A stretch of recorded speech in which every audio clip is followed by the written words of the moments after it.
Sekarang saya minta tanggapannya. Kenapa Bu Fetty tidak ingin membuka kepala tangan Bu Fetty? Karena ada barang berharga. Harga ya, nggak boleh diambil ya. Oke. Kalau Pak Prayitno, rahasia sekali. sifatnya rahasia, pokoknya nggak boleh ada orang tahu ya Pak Prayitno ya. Terima kasih. Pak Doni. Karena tadi saya ingin membuka apa yang dipegang sama itu, jadi saya pengen tahu lebih jelas apa yang disembunyikan itu. Kenapa Bu Ucu nggak mau membuka telapak tangan Bu Ucu? Nggak boleh diketahui apa yang saya pegang. Jadi apa yang Bu Fetty lakukan, apa yang Pak Prayitno lakukan, dan apa yang Bu Ucu lakukan itu bentuk kontrol diri. Sayalah yang mengontrol apa yang akan saya lakukan. Terserah saya, mau saya buka, mau saya bersikukuh, gitu ya. Itu adalah refleksi untuk merefleksikan bahwa aku adalah kontrol untuk diriku.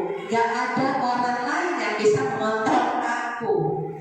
Itu ternyata berlaku juga untuk anak didik kita, Bapak Ibu. Mereka punya kontrol untuk dirinya sendiri, mau melakukan apa, gitu. Jadi kita misalnya ini tadi Bu Cici gencar banget sampai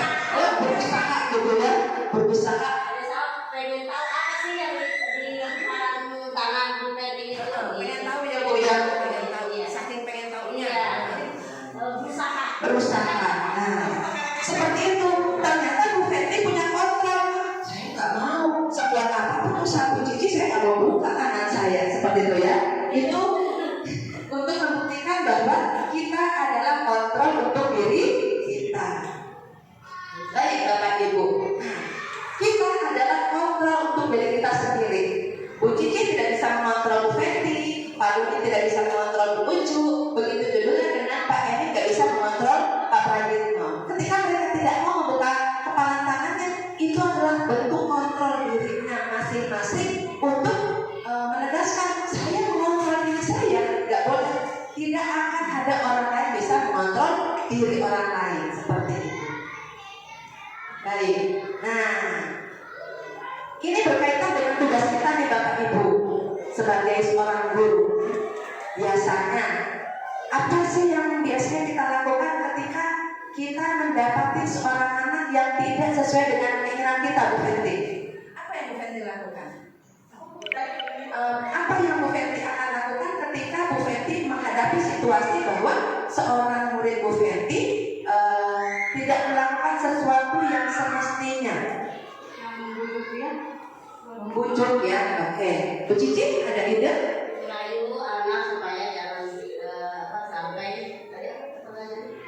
Untuk melakukan hal yang kita inginkan. Iya, supaya apa yang kita inginkan dia mengikuti kita.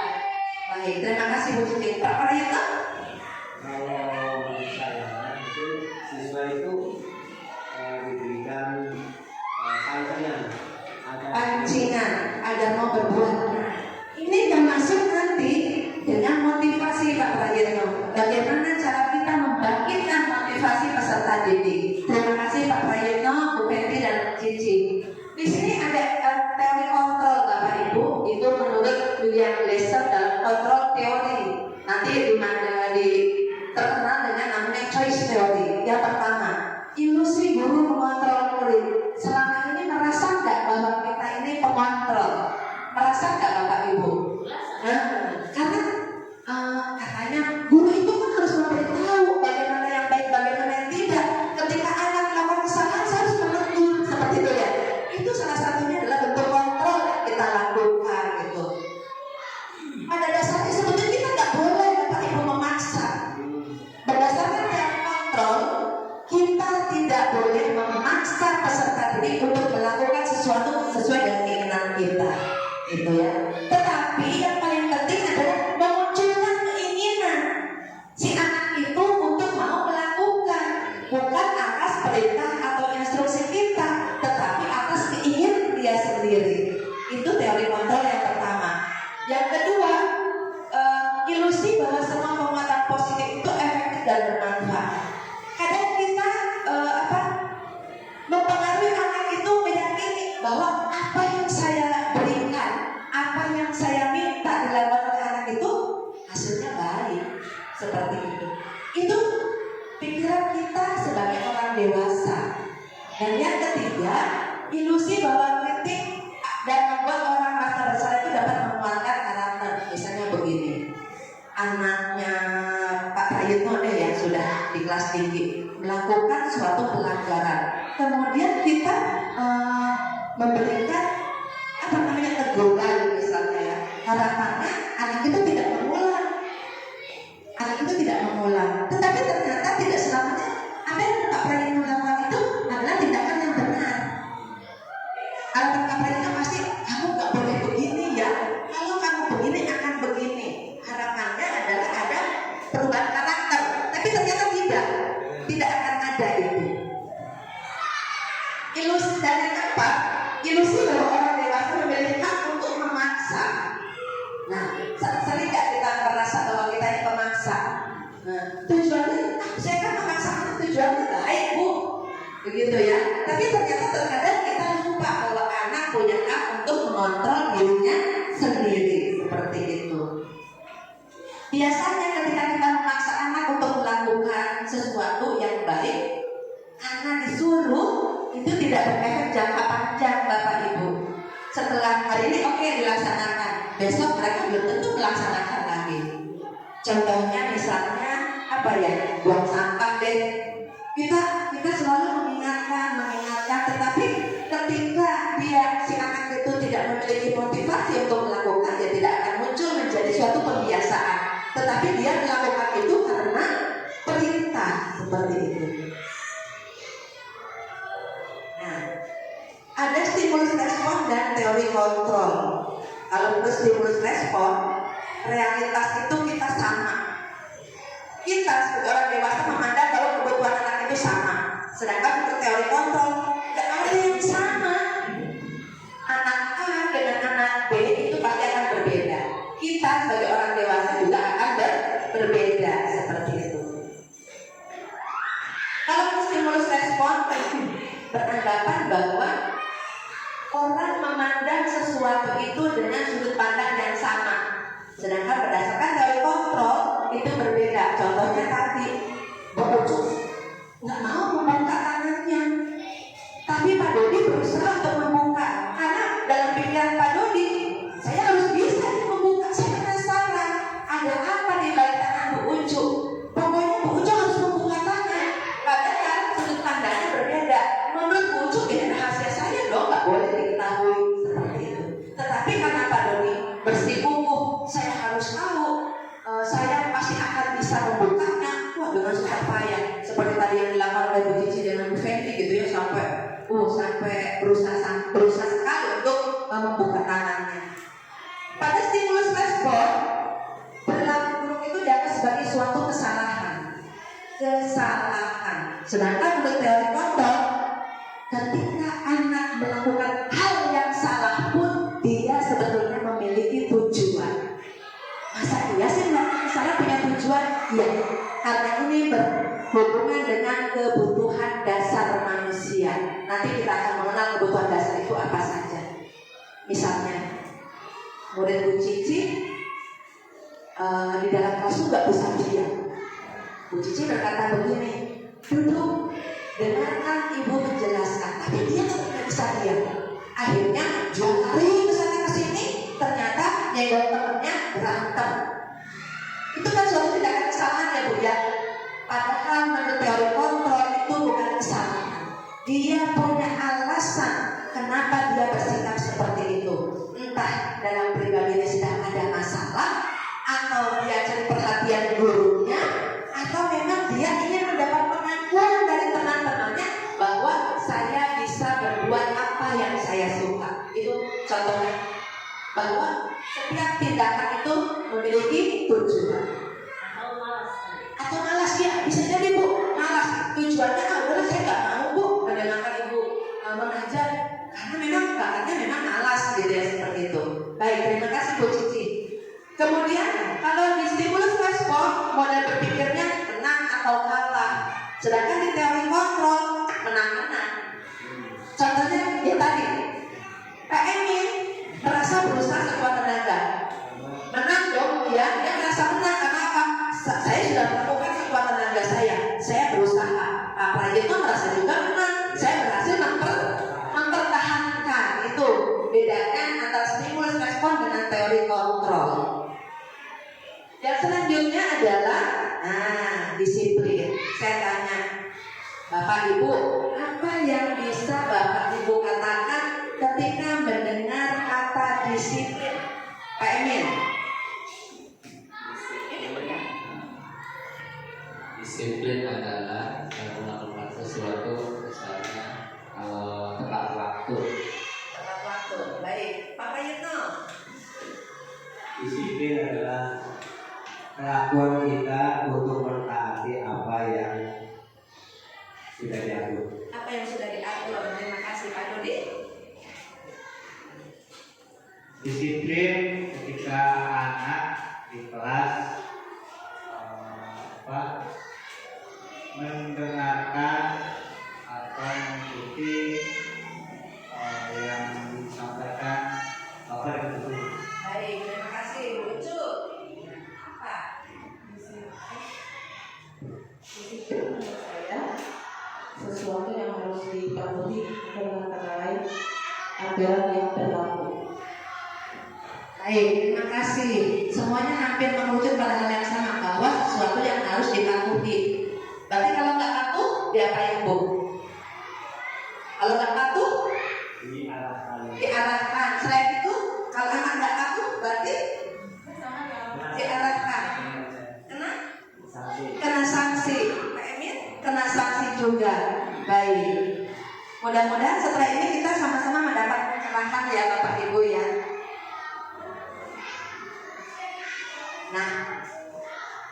disiplin ternyata tidak melibatkan hukuman. Berarti selama ini kita ya tata tertib, teratur dan kepatuhan pada peraturan, bukan. Ketika anak itu sudah bisa menggali potensinya menuju hal-hal yang positif, itulah disiplin. Disiplin itu tidak identik dengan hukuman. Misalnya ketika tadi anak melakukan pelanggaran tidak disiplin, kemudian kita hukum, tidak seperti itu, gitu ya. Murid yang merdeka, sekarang kan katanya kurikulum merdeka ya Bapak Ibu ya. Murid yang merdeka itu adalah murid yang memiliki disiplin diri, di mana mereka yang mengatur. Ada disiplin diri yang mengatur untuk apa? Agar dia memiliki motivasi internal. Mereka tidak melakukan kesalahan bukan karena takut dihukum, bukan karena untuk menyenangkan gurunya, bukan untuk mencari pujian, bukan untuk mencari hadiah, tetapi karena dia memiliki motivasi. Begitu ya Bapak Ibu ya. Nah, ketika kita bicara tentang disiplin positif Bapak Ibu, disiplin positif itu bagian dari kontrol diri. Ketika kita sudah bisa mengontrol diri kita, berarti kita memiliki motivasi untuk melakukan rasa disiplin. Dan yang kedua adalah mengacu pada prinsip mulia yang dianut. Misalnya kegiatan di kelas, kegiatan di dalam kelas kan biasanya nggak boleh berisik ya, nggak boleh berisik, tertib, gitu kan, sopan santun, kemudian ada etikanya seperti itu.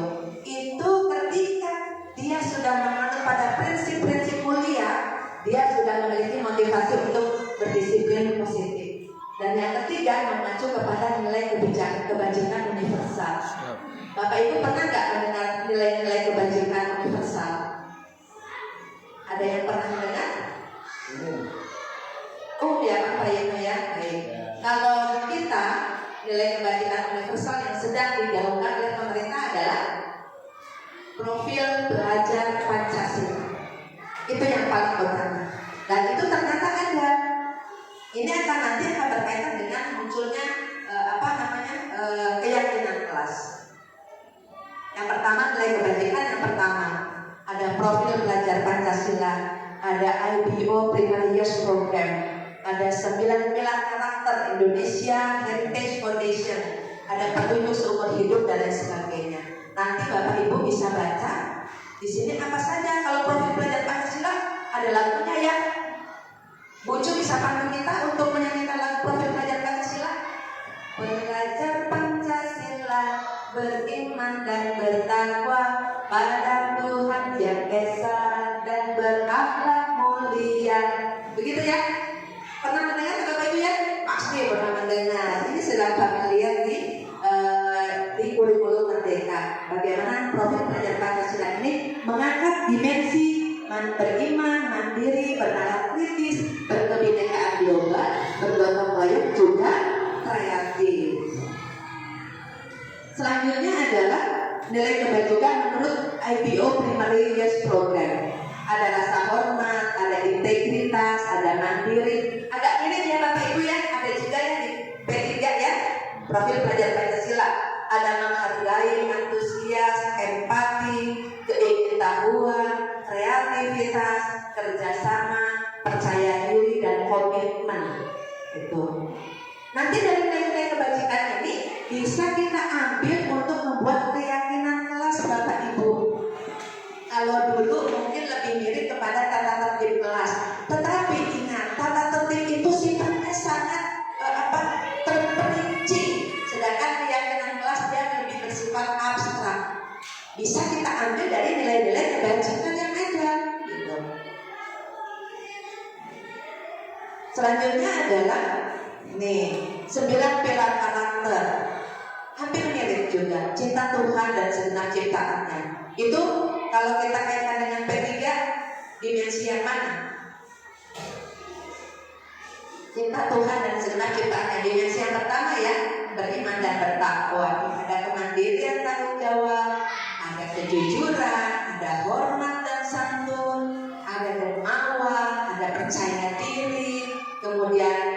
dan rendah hati, juga toleransi, kedamaian dan kesatuan.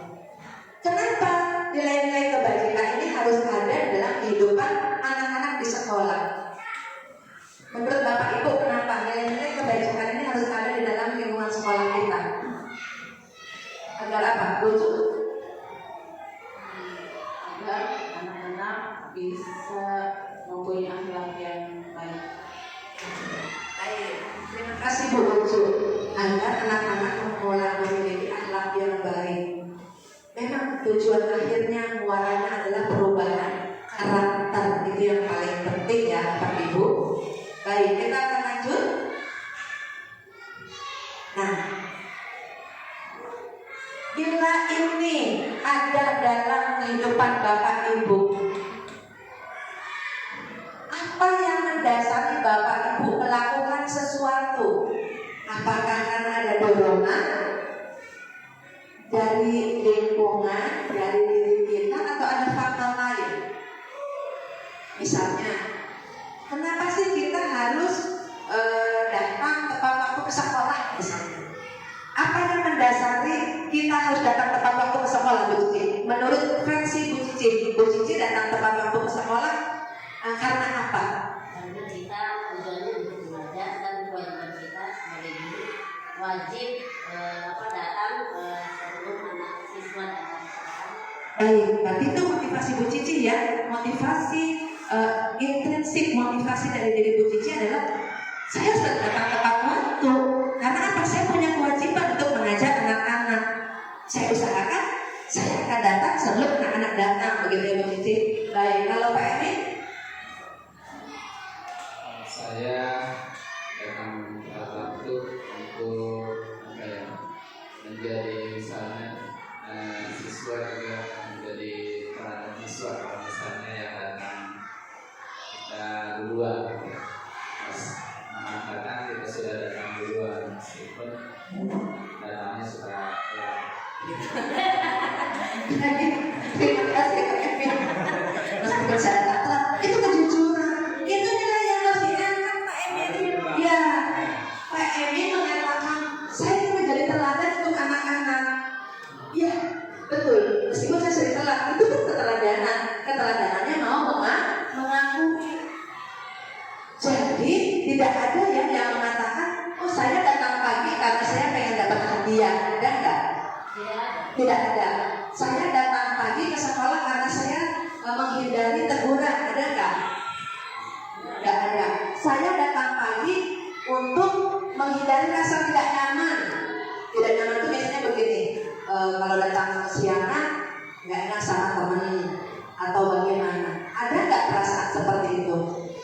Pasti semuanya karena punya kesadaran ya. Saya memang harus datang pagi, sekalipun itu tanpa hukuman, tanpa hadiah, juga tanpa teguran seperti itu. Nah, motivasi yang tadi saya sebutkan ada 3.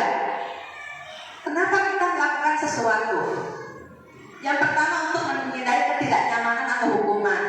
Yang kedua untuk mendapatkan imbalan atau penghargaan dari orang lain. Yang ketiga untuk menjadi diri saya yang saya inginkan. Saya ingin menjadi orang yang baik, makanya saya harus disiplin datang pagi-pagi sebelum anak-anak datang. Seperti itu ya, Bapak Ibu ya. Karena saya percaya ketika saya datang pagi, anak-anak akan menilai saya sebagai guru yang memiliki attitude baik. Seperti tadi yang Pak Emil katakan, menjadi teladan. Jadi motivasi. Sebetulnya, nah Bapak Ibu melakukan sesuatu karena motivasi yang pertama, yang kedua, dan yang ketiga. Yang ketiga, yang ketiga. Kalau Pak Prayitno? Kalau ke satu itu boleh. Milih ke satu. Enggak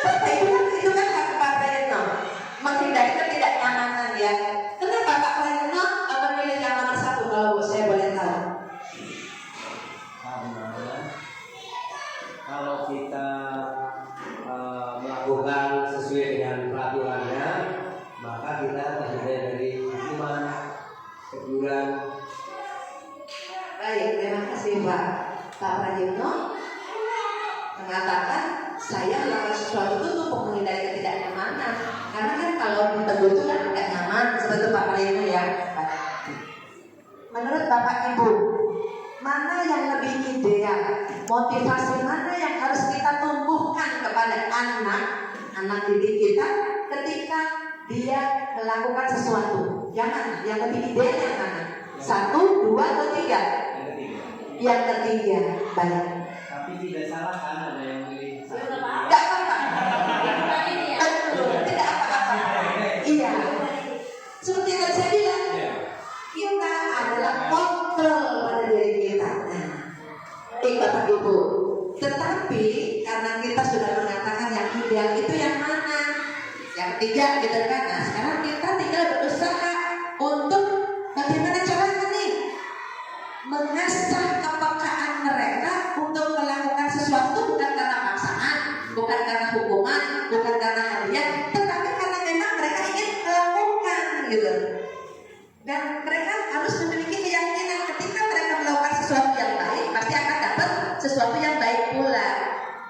Seperti tadi Pak Emin, saya pengen ketika saya datang pagi itu saya menjadi teladan untuk anak-anak. Ketika Pak Emin sudah menjadi teladan, anak-anak melihat Pak Emin sebagai guru yang tepat waktu, disiplin, secara tidak langsung kita memberikan contoh yang baik pada anak-anak seperti itu. Baik Bapak Ibu, selanjutnya adalah tujuan dari disiplin positif itu apa sih? Menanamkan motivasi yang ketiga tadi Bapak Ibu ya, untuk memunculkan dia menjadi dirinya sendiri dengan nilai-nilai kebajikan yang mereka percaya. Dengan mereka menjadi orang yang mereka inginkan dengan menerapkan apa? Nilai-nilai kebajikan yang mereka yakini.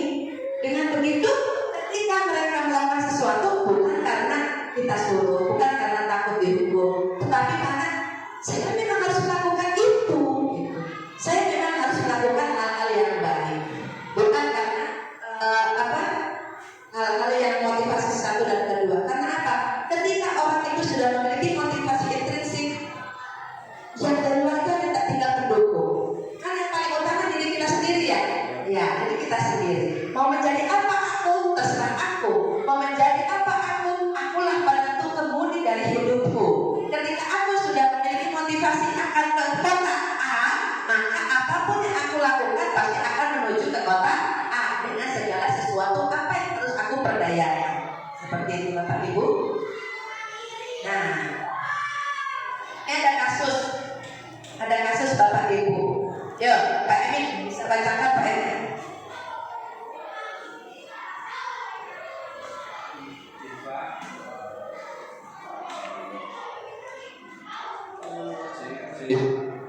Kita kurang menguasai pelajaran matematika sehingga saat pelajaran tersebut berlangsung dia lebih berdiam diri atau menggambar di buku pelajarannya. Pada saat guru matematikanya Pak Seno menanyakan pertanyaan, Iva menjadi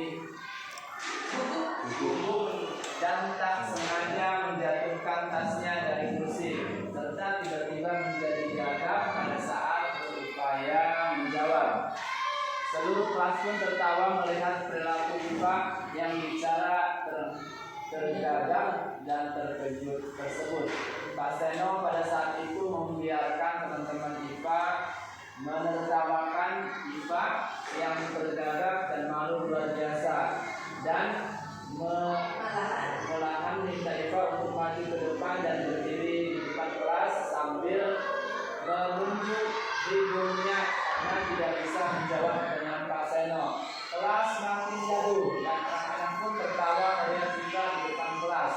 Baik, terima kasih Pak Emin. Ya. Ada satu lagi Bapak Ibu untuk budaya positif itu namanya restitusi. Pernah dengar nggak Bapak Ibu? Belum pernah ya? Bagi hal yang baru ya. Restitusi. Kalau restitusi ya. Berarti hari ini mendapatkan sesuatu yang baru Bapak Ibu. Baik. Mudah-mudahan dengan pertemuan hari ini memang memberikan nuansa yang baru dalam menambah wawasan kita. Baik Bapak Ibu, ternyata hukuman itu merupakan identitas gagal Bapak Ibu. Karena apa? Ya, sesuatu yang menyakitkan harus terjadi. Seperti tadi kasus Iva merasa sakit hatinya, merasa terzolimi batinnya ketika dia mendapatkan hukuman dari Pak Seno. Ya. Sedangkan kalau konsekuensi tidak ada yang terjadi karena itu adalah kesepakatan. Namanya kesepakatan adalah berdasarkan baik. Kemudian tidak nyaman untuk hukuman itu bikin gak nyaman. Sekarang masalahnya, pernahkah kita memberikan hukuman kepada murid? Ada yang gak yang mau bercerita? Hukuman jenis apa yang pernah Bapak Ibu lakukan selama menjadi guru? Yang mau bercerita? Ada? Selama menjadi guru, Pak Prayitna jadi guru berapa tahun? Ada sekitar 25 tahun.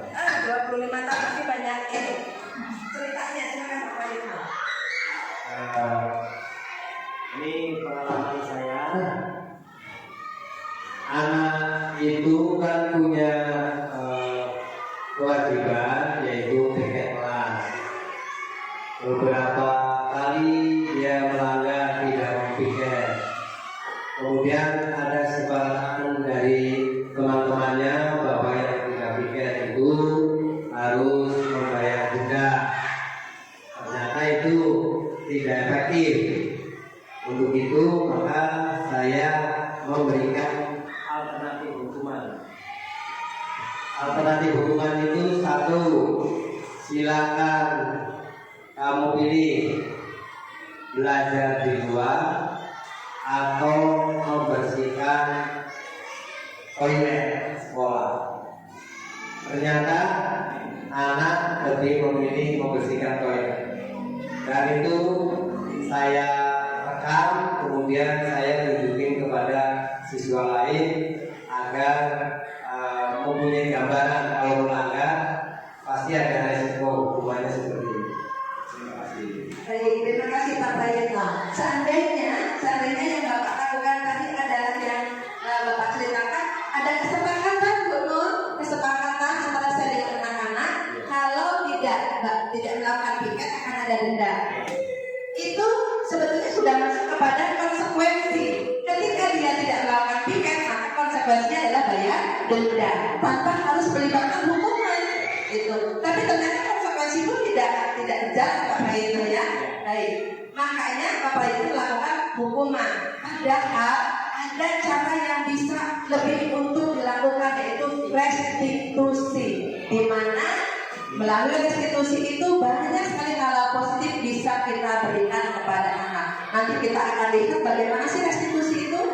Misalnya gini, Pak Dodi ketika mengajar olahraga, ada anak yang melakukan kesalahan sangat fatal, misalnya main bola sampai terjadi kekacauan misalnya ya, terjadi kekacauan. Kemudian Pak Dodi, karena kamu sudah membuat kegaduhan, kamu lari keliling lapangan. Anak itu lari keliling lapangan. Kalau itu maksudnya kepada konsekuensi atau hukuman Pak Dodi? Mungkin itu bisa dua-duanya ya kalau menurut saya. Bisa juga itu konsekuensi kepada anak, dan bisa juga itu kita menerapkan hukuman kepada anak, ya anak tersebut tidak mengulangi hal demikian lagi. Baik, terima kasih Pak Dodi. Ya, bisa konsekuensi, bisa juga hukuman. Tapi Pak Dodi mau nggak mencoba ketika Pak Dodi mendapatkan kejadian seperti itu, bisa nggak mau tahu nggak bagaimana sih cara merestitusi sebuah kesalahan pada anak? Kita nanti akan pelajari bagaimana cara merestitusi. Ternyata ada yang lebih baik dari sekedar hukuman konsekuensi, yaitu apa? Restitusi, Bapak Ibu. Nah, di sini kalau hukuman bunyinya peraturannya adalah kamu itu harus begini. Nah, itu hukuman. Kalau konsekuensi kita akan balik, coba apa kemarin peraturannya, apa kesepakatannya, itu yang kita katakan. Tetapi ketika restitusi kita akan mengatakan begini. Misalnya tadi kasusnya yang murid Pak Dodi ya, coba kamu kan sudah membuat gaduh. Kira-kira apa yang bisa kamu lakukan untuk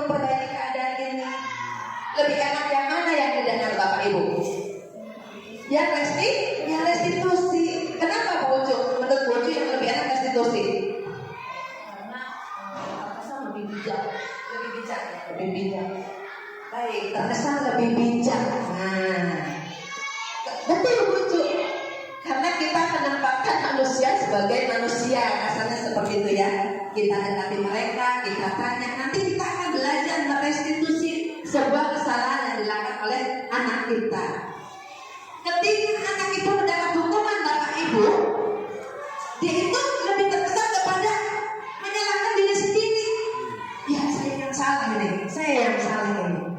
Tetapi ketika mendapatkan sebuah konsekuensi, mendorong dia melakukan kepatuhan.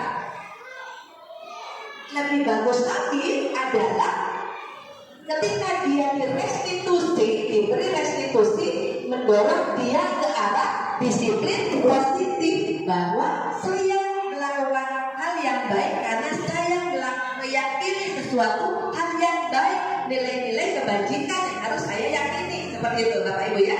Baik. Kemudian untuk yang hukuman, biasanya ketika dihukum mereka lebih menyembunyikan kesalahan, tidak ngaku, mengingkari perbuatan. Itu kalau dalam bentuk dia diberi hukuman. Ketika dia diberikan konsekuensi, dia belajar mentaati peraturan. Tapi ketika dia diberikan restitusi, dia belajar memecahkan masalah. Tadi kan kita tanya, ayo, kamu kan sudah membuat gaduh. Apa yang harus kamu lakukan untuk mengatasi kegaduhan ini?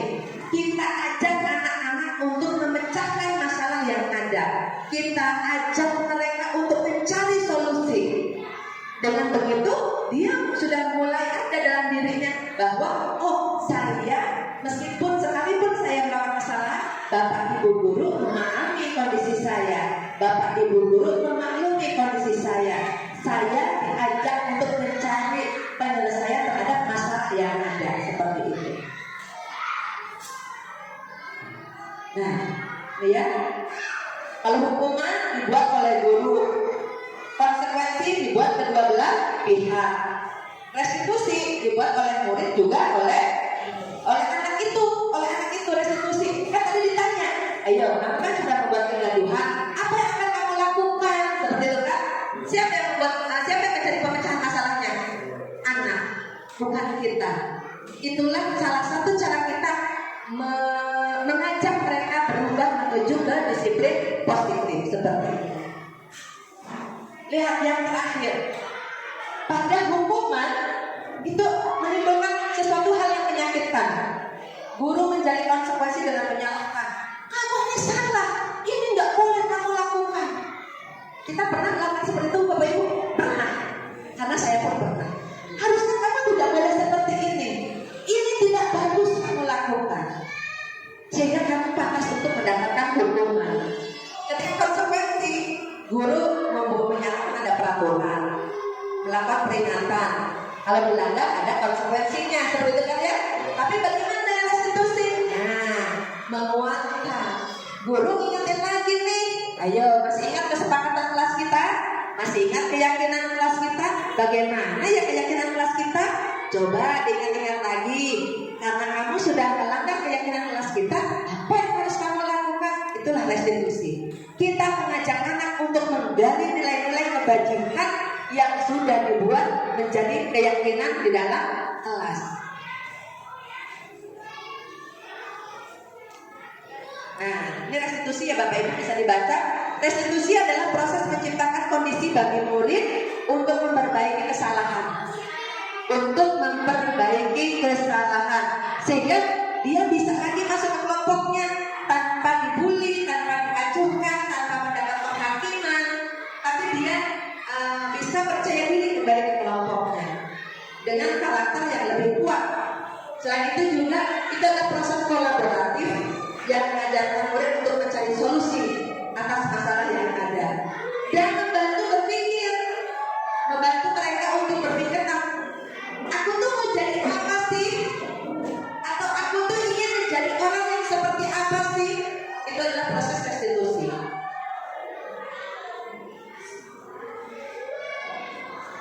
Nah, contohnya tadi kan kita ketika mau mengadakan disiplin positif berkaitan dengan keyakinan kelas ya. Saya yakin setiap kelas sudah punya keyakinan kelas masing-masing. Keyakinan kelas kita itu kalau mungkin Bu sama sih dengan peraturan tata tertib sama, hanya kalau keyakinan kelas dia lebih bersifat abstrak, tidak jelas tersuratnya gitu ya nilai-nilainya ya. Yang paling utama adalah menggunakan kalimat positif. Misalnya, jangan berteriak di dalam kelas atau jangan berisik. Ketika kita ingin mengubah menjadi keyakinan kelas, kita ubah menjadi apa kalimatnya? Tertib di dalam kelas. Nah, betul Pak Emin, terima kasih. Jadi, jangan ada kalimat negatif. Jangan, tidak boleh, tidak, gak ada dalam keyakinan kelas. Semua menggunakan kalimat positif, gitu ya. Senantiasa menjadi diri terbaik. Percaya ini sikap contohnya. Berkomitmen terhadap setiap tugas. Senantiasa membantu. Tidak ada kalimat negatifnya ya. Semuanya menggunakan kalimat positif seperti itu. Nah, ini adalah prosedur atau tindakan atau kegiatan kelas saya kelas 4 ketika membuat keyakinan kelas. Di awal sebelum saya mengikuti pendidikan guru penggerak Bapak Ibu, saya pun sempat tersesat ketika membuat kesepakatan kelas atau keyakinan kelas. Salah satunya adalah saya masih mencantumkan kalimat negatif. Jangan, tidak. Ternyata itu tidak mencerminkan keyakinan kelas Bapak Ibu. Keyakinan kelas itu tadi apa? Menggunakan kalimat positif. Hasil dari surah pendapat anak-anak Bapak Ibu. Jadi bukan kita yang menentukan, tetapi hasil surah pendapat anak-anak. Ini adalah proses mereka ketika mereka akan membuat keyakinan kelas. Nah, ini yang malu jika datang terlambat, malu jika datang di dalam kelas ketika sedang belajar. Ada tak kalimat negatifnya Bapak Ibu? Ada di poin berapa? Nomor 4 ya. Malu jika tidak tertib. Harusnya boleh nggak ganti tertib di dalam kelas gitu ya. Ada lagi nggak kalimat negatifnya Bu Ucu? Yang mana kalau di? Menangku. Malu jika tidak melaksanakan tugas kelas. Harusnya kalau dipakai keyakinan kelas kalimatnya jadi apa? Malu jika Kalau keyakinan kelas kalimatnya positif. Nah, jadi yang ada kata tidak, dengan apa jadinya?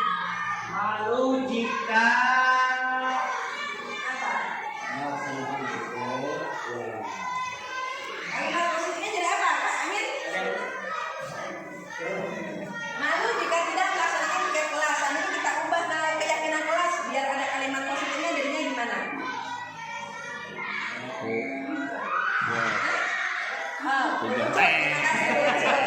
Waktu lewat. Jadi gimana Bu Ucu? Itu kan ada kalimat negatifnya ya. Nah, harusnya gimana? Lalu melaksanakan tiket. Nah, itu melaksanakan tiket kelas. Tanggung jawab kelas. Tanggung jawab kelas, betul Pak Emin. Nah, bedanya antara keyakinan dan tertentu begini Bu Ucu. Kalau keyakinan kelas dia dari bersifat abstrak, tidak ditujukan bahwa hanya tiket saja yang dilakukan. Sebenarnya yang disampaikan oleh Pak Emin, Pak Emin tanggung jawab. Tanggung jawab banyak ya. Tanggung jawab tiket kelas, tertib, gitu ya, disiplin. Nah, setelah saya mempelajari modul budaya positif, saya baru tahu ternyata keyakinan kelas itu prosedurnya seperti ini membuatnya. Nah, itu yang pertama, bersikap jujur, bertanggung jawab, saling menghargai, ramah, sopan dan peduli, serta menjadi penyimak dengan baik. Nanti Bapak Ibu bisa praktekkan membuat keyakinan kelas dengan menghadirkan kalimat yang positif, tidak ada kalimat negatifnya ya Bapak Ibu ya. Baik.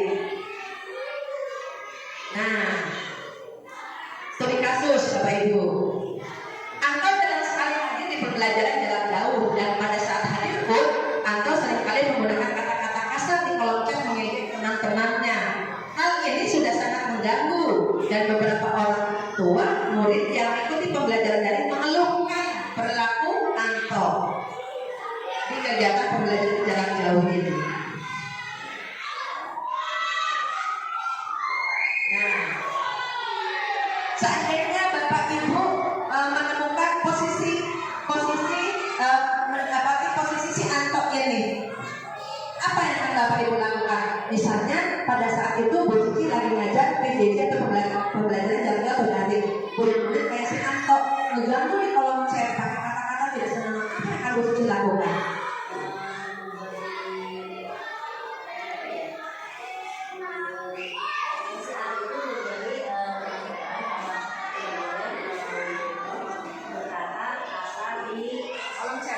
Baik, kata Bu Cici memberitahu jangan berkata kasar di kolom chat.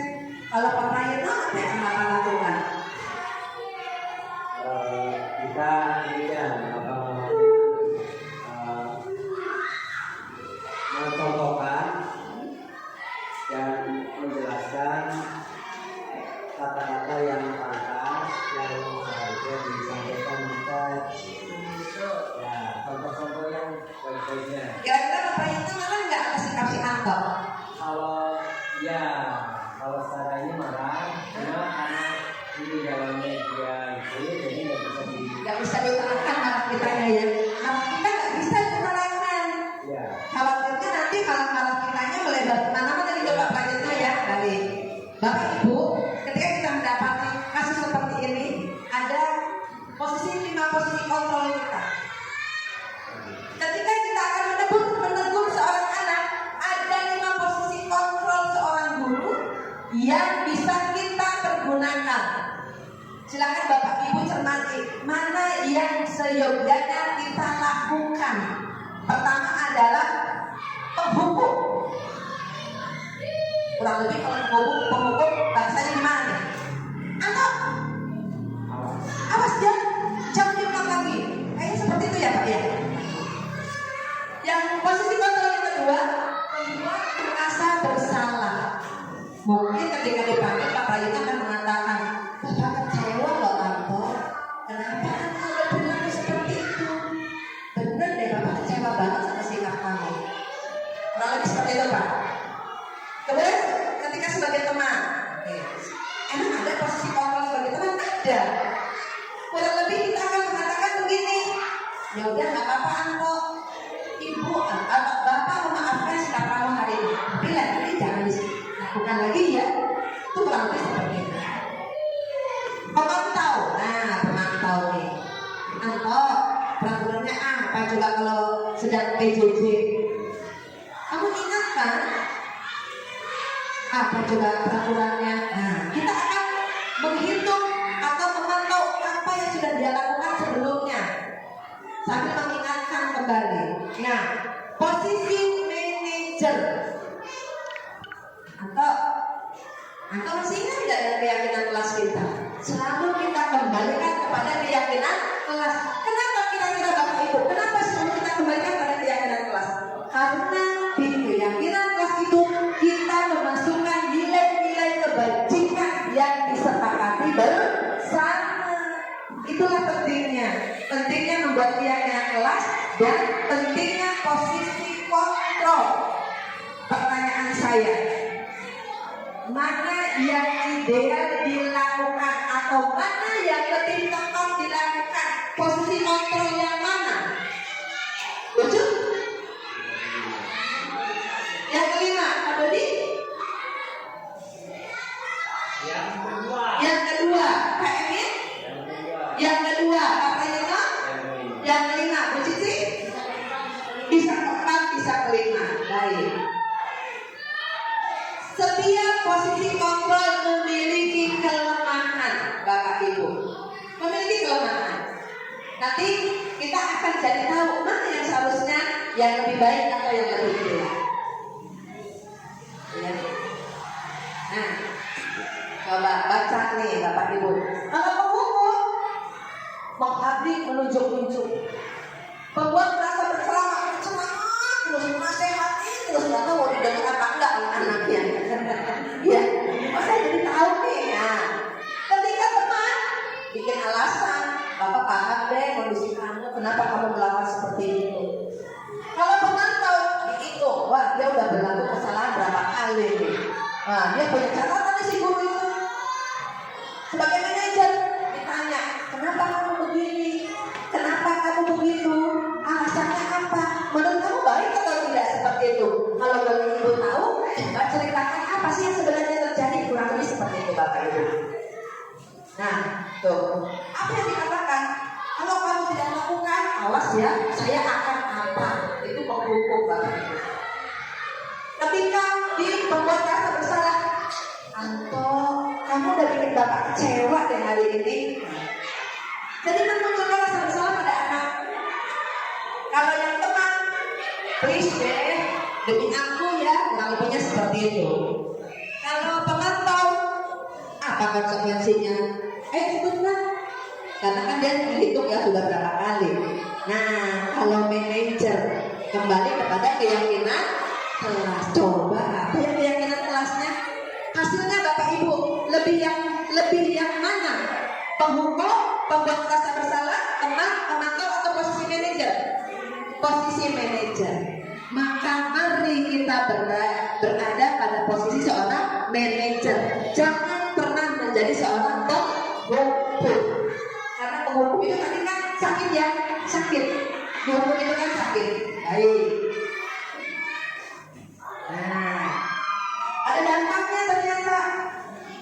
Ketika anak dihukum, anak itu menempatkan guru di luar dunia berkualitasnya. Ketika seorang murid menempatkan guru di luar dunia berkualitasnya, udah gak ada harganya murid udah gak ada harganya guru. Buat maklumat, ada guru biasa saja. Itu ketika dia dihukum. Berbeda dengan ketika dia mendapatkan, ketika posisi kita, kontrol kita pada posisi manajer. Dia akan meletakkan dirinya sendiri sebagai individu di dalam dunia berkualitas. Bahwa aku menjadi individu yang berkualitas. Itu yang paling penting Bapak Ibu. Kita tidak menghakimi, kita tidak menyalahkan, tetapi kita mencari solusi. Nah, mencari solusi itu yang lebih penting. Nah, segitiga itu sini, ternyata ada segitiga kan? Ini tahap-tahapannya. Yang pertama itu menstabilkan identitas. Ketika anak melakukan kesalahan, jangan langsung diomelin. Stabilkan dulu identitasnya. Dengan cara bagaimana? Nah, ya tuh. Kemudian validasi tindakan yang salah, baru menanyakan keyakinan. Coba kamu masih ingat tidak keyakinan kelas kita? Gitu ya. Validasi tindakan yang salah. Bapak juga dulu pernah melakukan kesalahan. Setiap orang wajar kok melakukan kesalahan. Pernah nggak Bapak Ibu ketika mendapati anak melakukan kesalahan, pernah nggak ngajak ngobrol seperti itu? Pernah nggak? Hah? Jarang ya Pak Prayitno. Kita lebih kepada posisi yang mana Pak Prayitno? Selama ini menghukum. Oh hukum. Terima kasih Pak Prayitno atas kejujurannya. Kita lebih banyak sebagai penghukum. Karena apa? Masih ingat nggak ilusi yang tadi yang pertama dibahas? Ilusi guru sebagai pengontrol. Betul kan ya? Padahal itu bukan. Kita nggak boleh menjadi pengontrol. Baik.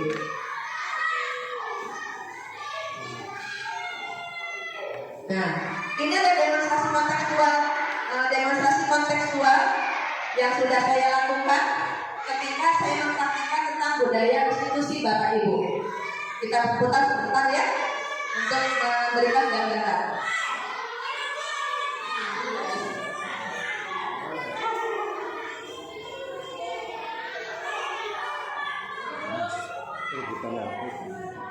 Ini ternyata harus pakai mic. Nanti Bapak Ibu bisa akses ya, bisa akses di YouTube saya, nanti bisa ditonton gitu ya untuk budaya positif ini. Bagaimana sih ketika kita menghadapi anak yang bermasalah atau mendapati anak yang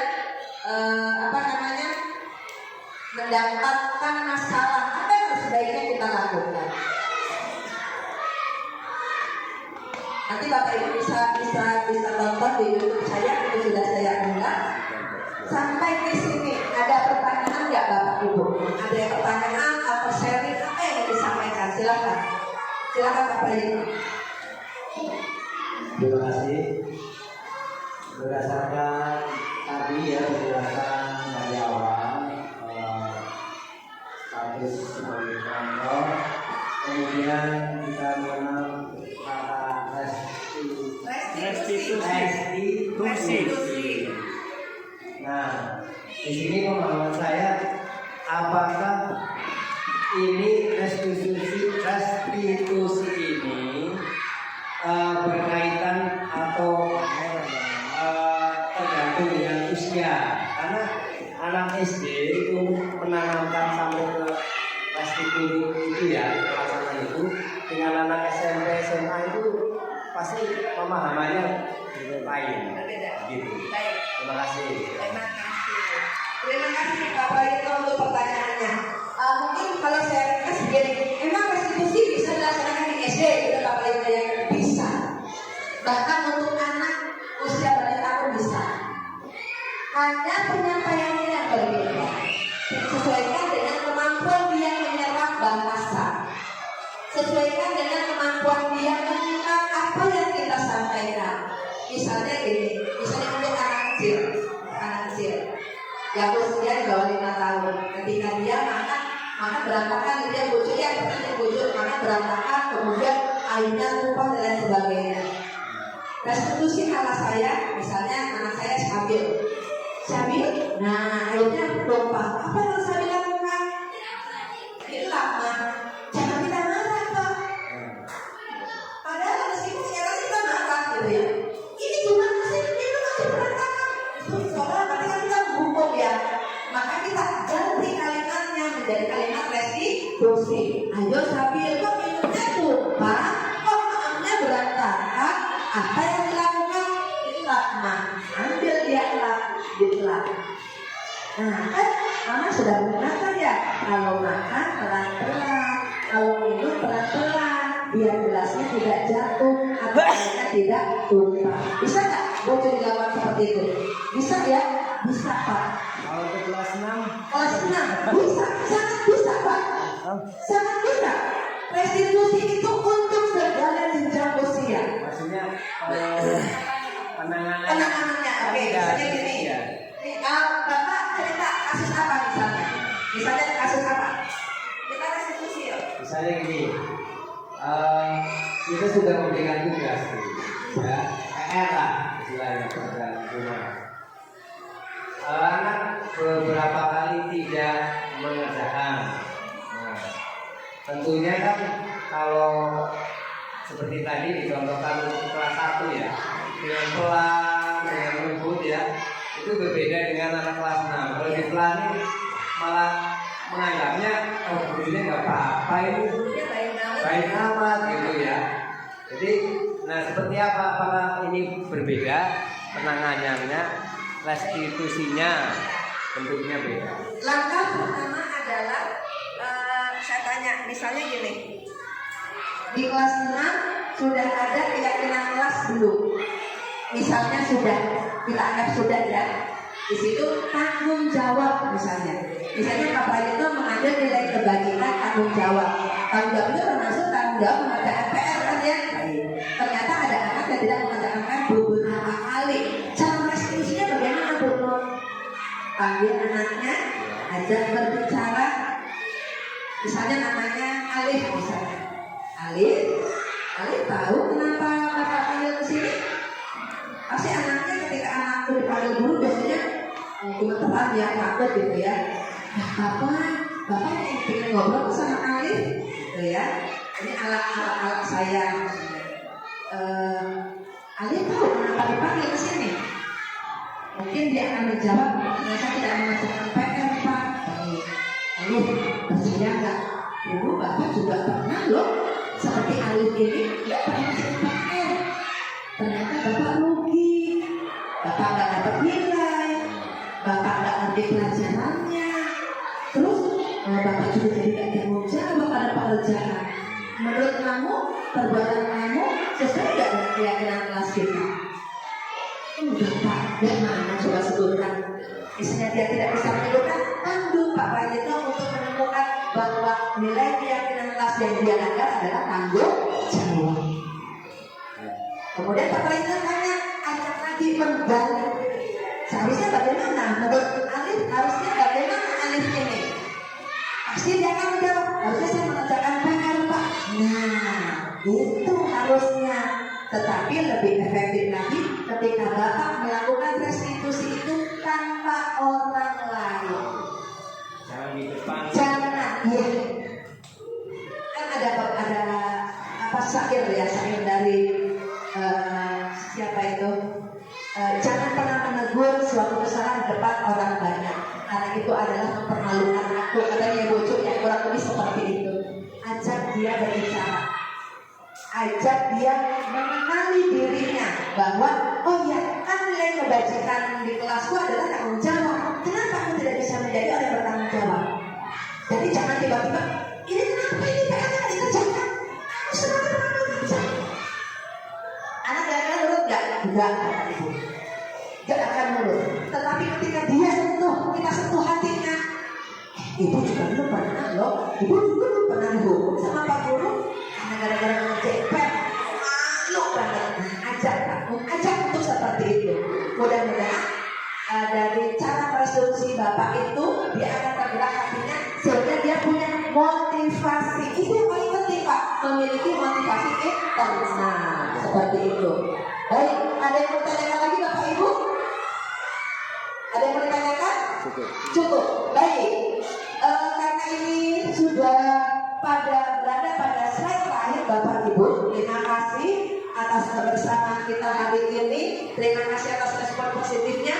Mudah-mudahan apa yang saya sampaikan hari ini bisa memberikan nilai manfaat. Tadi seperti tadi kata Pak Prayitno, saya baru dengar butuh restitusi. Nah, mudah-mudahan ketika Pak Prayitno mendapatkan anak yang bersalah, Pak Prayitno sudah punya trik jitu untuk mengajak dia kembali masuk komunitasnya, mengajak lagi dia menjadi pribadi yang positif pikirannya. Melalui apa Pak Prayitno? Melalui restitusi.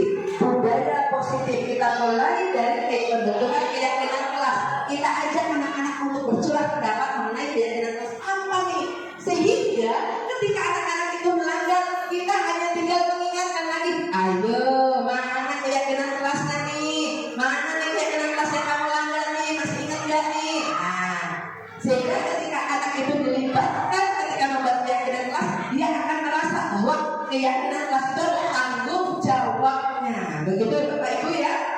Baik, apabila tidak ada yang dipertanyakan, saya cukupkan kegiatan diseminasi hari ini.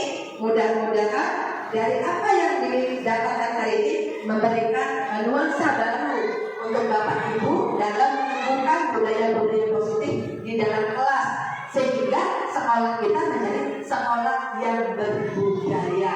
Billahi taufiq wal hidayah. Wassalamualaikum warahmatullahi wabarakatuh. Waalaikumsalam warahmatullahi wabarakatuh.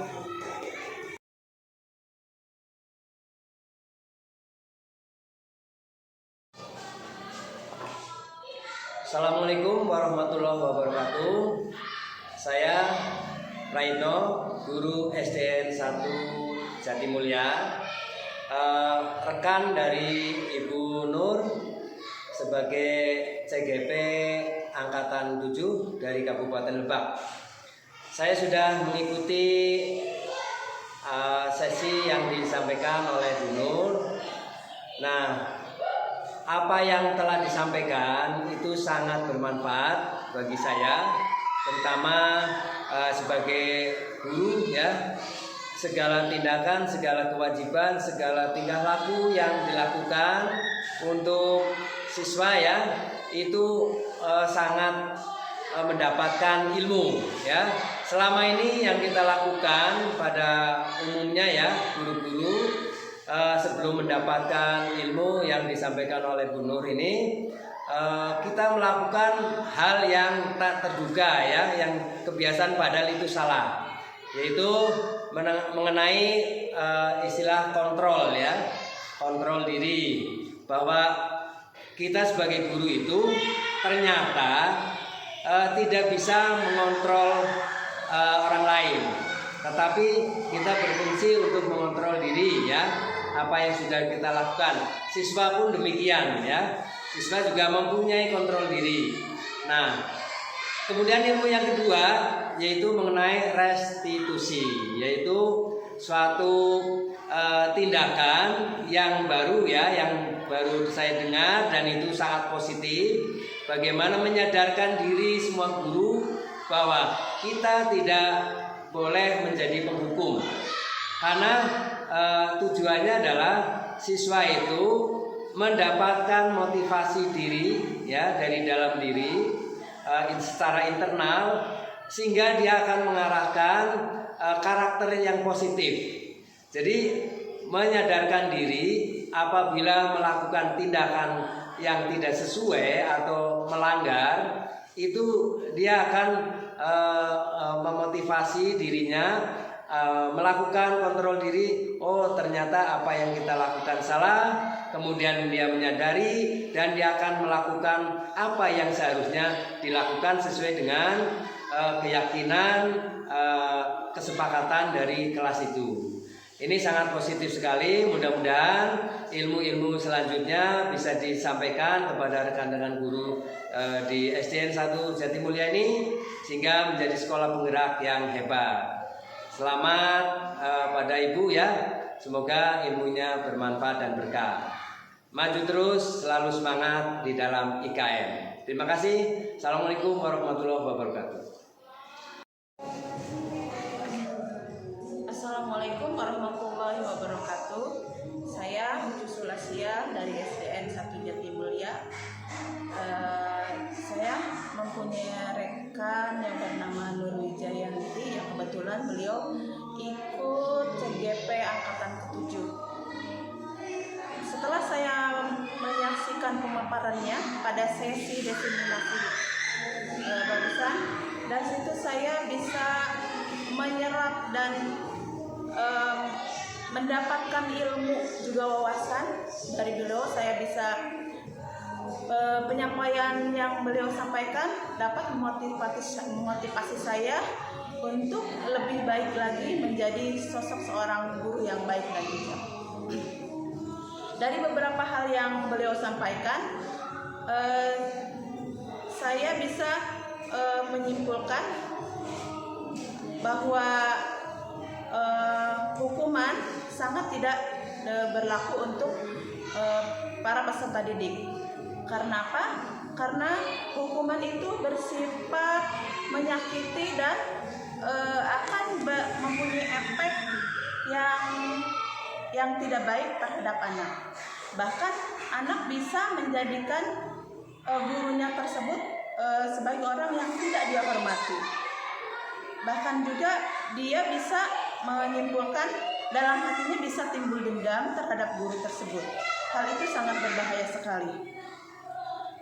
Dari pemaparannya, hal yang bisa saya ambil dan bisa saya tiru, saya akan menerapkannya ke dalam kehidupan sehari-hari. Bahkan saya akan menerapkan pembelajaran di kelas, yaitu salah satunya dengan membuat kesepakatan kelas. Dari kesepakatan kelas itu saya bisa menanamkannya kepada anak-anak untuk selalu bersikap positif dan menimbulkan dalam dirinya untuk selalu berakhlak baik yang sesuai dengan profil pelajar Pancasila. Selain itu, pembelajaran yang diterapkan pada pembelajaran sehari-hari di sekolah, saya akan lebih bersifat manajer, karena dengan saya bersikap manajer itu menghilangkan dari hukuman dan bisa bersikap bijak dan baik terhadap peserta didik. Bahkan peserta didik tidak akan ada perbedaan, walaupun mereka berbeda, ada yang baik, ada yang nakal, tapi kita perlakukan dengan baik dan kita bisa mengarahkannya dengan baik. Mungkin hanya itu yang dapat saya sampaikan. Mohon maaf bila ada kekurangan. Wassalamualaikum warahmatullahi wabarakatuh.